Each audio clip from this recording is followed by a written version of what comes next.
Desde la Comisión Bíblica Diocesana les saludamos en este tiempo de Pascua, donde conmemoramos la resurrección de nuestro Señor Jesucristo. Nos encontramos en el año jubilar de la esperanza, peregrinos de la esperanza, y hemos venido haciendo un recorrido desde el Nuevo Testamento para descubrir esta virtud teologal. Gracias por estar con nosotros y esperamos que este nuevo video sea también enriquecedor para ustedes.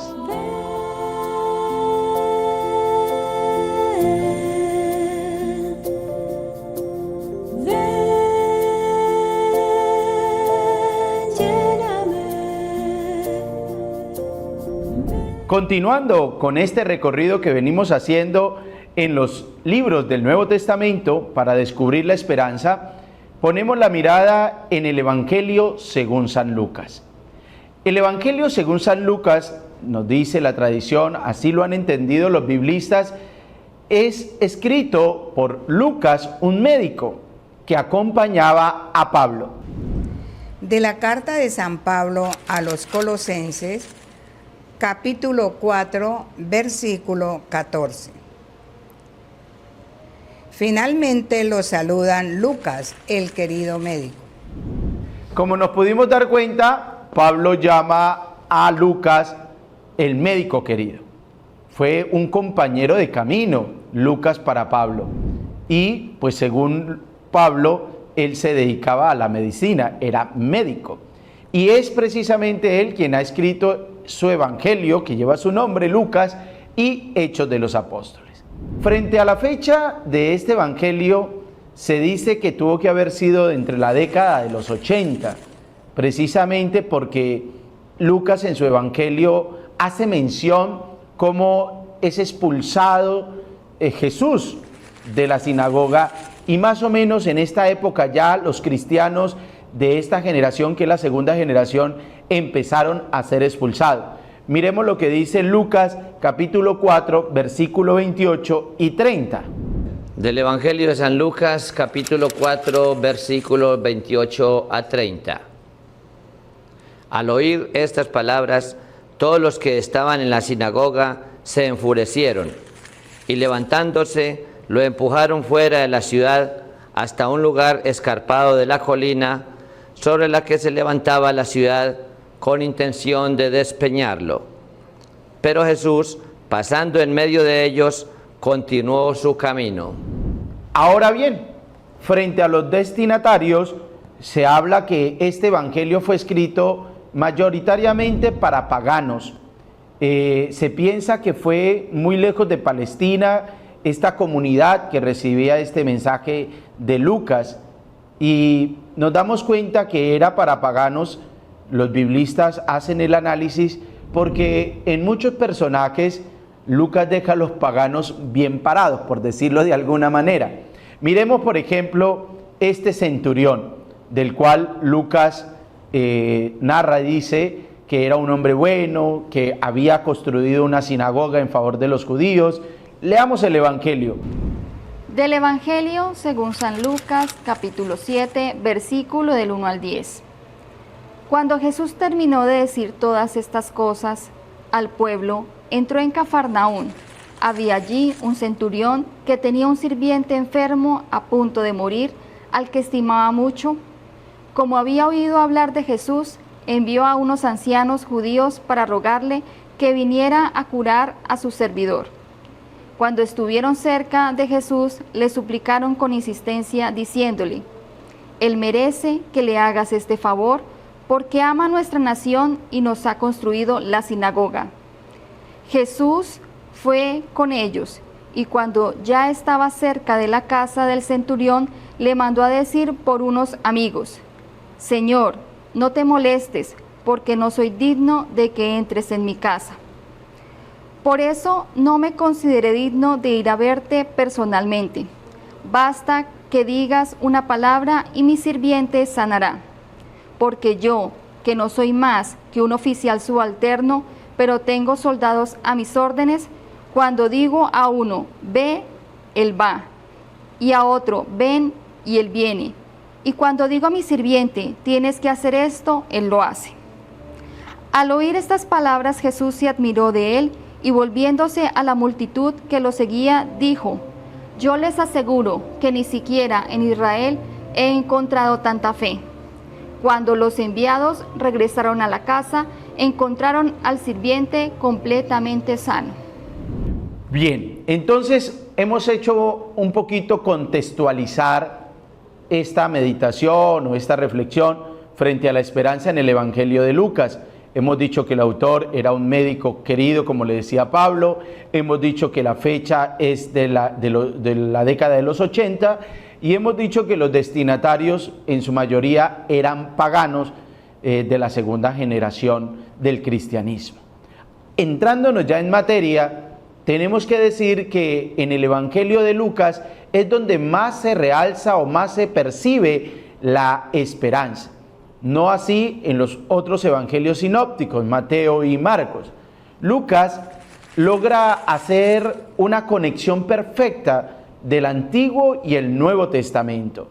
Lucas nos habla que en Jesucristo y en su predicación del reino se lleva a cabo el cumplimiento de las promesas al pueblo de Israel. Los personajes Simeón y Ana, que aparecen al inicio del Evangelio de Lucas, y posteriormente al finalizar también vemos al personaje José de Arimatea, nos permiten ver cómo estos personajes que vienen del Antiguo Testamento tenían la esperanza de ese reino de Dios y la esperanza de ese Mesías Salvador. Démonos cuenta primero en el Evangelio de Lucas, esta parte de la infancia, en la presentación del templo, cuando Simeón y Ana aparece. Leamos Lucas capítulo 2, versículos 25 y 38. Del Evangelio según San Lucas, capítulo 2, versículos 25 y 38. Vivía entonces en Jerusalén un hombre llamado Simeón, que era justo y piadoso, y esperaba el consuelo de Israel. El Espíritu Santo estaba con él.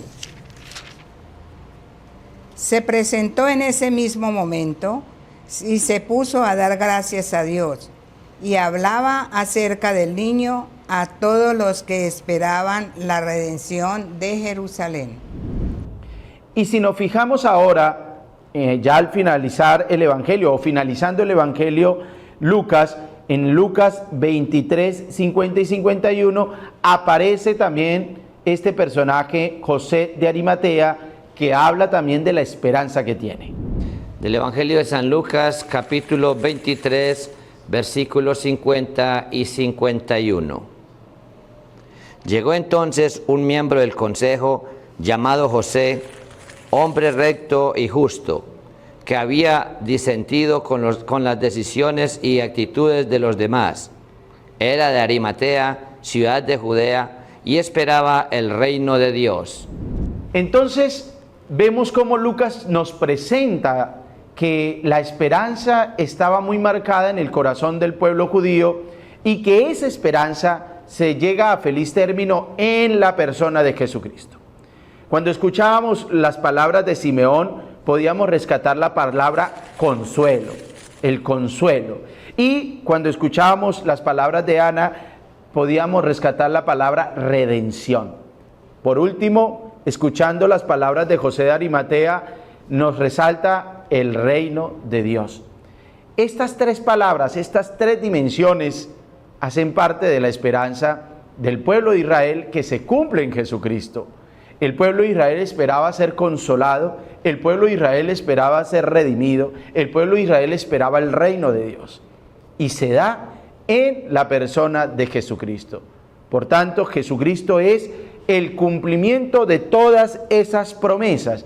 Y Lucas, el evangelista, hace mención de ella en su narración. Ya cuando Jesucristo ha resucitado y Lucas empieza a narrarnos esta resurrección de ciertas apariciones, hay una aparición muy interesante que es la de Jesús, que aparece a los dos discípulos que van camino a Emaús. Lucas nos dice que estos dos discípulos van entristecidos, van acongojados, y que precisamente Jesús se acerca a ellos para saber qué ha pasado y les pregunta de qué van hablando en el camino, ¿no es cierto? Estos dos discípulos le manifiestan con gran tristeza que sí es el único en Israel que no sabe lo que ha pasado. Veamos el Evangelio más bien, escuchémoslo. Lucas 24, 19 y 21. ¿Qué cosa?, les preguntó. Ellos respondieron, lo referente a Jesús el Nazareno, que fue un profeta poderoso en obras y en palabras delante de Dios y de todo el pueblo. Nosotros esperábamos que fuera Él quien librara a Israel, pero a todo esto ya van 3 días que sucedieron estas cosas. Nos damos cuenta entonces que los dos discípulos camino a Emaús tenían una esperanza muy terrenal, una esperanza muy temporal, una esperanza de este mundo. Y era necesario que Jesucristo les explicara las Escrituras, les mostrara la verdadera esperanza. Del Evangelio según San Lucas, capítulo 24, versículo 27. Y comenzando por Moisés y continuando con todos los profetas, les interpretó en todas las Escrituras lo que se refería a él. Nos damos cuenta que el evangelista Lucas hace hincapié en el personaje de Jesús ya resucitado, que les explica las Escrituras para que ellos se quiten de su cabeza la idea de una esperanza terrena, de un mesianismo guerrero, violento, que se iba a imponer ante los que estaban allí invadiendo al pueblo de Israel, sino que pudieran ellos descubrir una nueva esperanza. Esa nueva esperanza es espiritual, esa nueva esperanza es de la presencia de Dios en su amor, que nos va transformando el corazón y la mente para que nosotros mismos nos vayamos adentrando en el misterio de la fe, en el misterio de lo espiritual. Esa esperanza era la que estos discípulos no habían entendido, no habían acogido en la predicación de Jesús. Esta escena termina junto a la mesa y el evangelista Lucas nuevamente pone estas 4 acciones en Jesús. Toma, bendice, parte y reparte. Ese momento fue especial para los discípulos de Emaús. Del Evangelio según San Lucas, capítulo 24, versículo 30. Y estando a la mesa, tomó el pan y pronunció la bendición. Luego lo partió y se lo dio. De esta manera, el evangelista Lucas nos ha ayudado a comprender que Jesucristo nos trae una nueva esperanza. Jesús permitió que estos discípulos que venían entristecidos, desconsolados, que venían apenados de todo lo que había pasado en Jerusalén, volviesen a revivir y por eso volvieron a la comunidad a compartir la novedad de que Jesucristo había resucitado. La esperanza que nos ha traído el Señor y que el evangelista Lucas nos la ha entregado maravillosamente es saber que no estamos solos, que Jesús, que el Padre, que el Espíritu está con nosotros, que Dios camina en nuestra historia, que este mismo Dios trinitario nos espera en la eternidad. La Santa Misa es para el cristiano la esencia de la esperanza, ya que en ella se fortalece y se prepara para la eternidad. El mismo Jesús sigue enseñándonos y sigue alimentándonos en la asamblea cristiana. Les agradecemos que nos hayan acompañado en este video y les esperamos para el próximo, donde continuaremos haciendo este recorrido bíblico descubriendo la esperanza. En este año jubilar, Peregrinos de la Esperanza.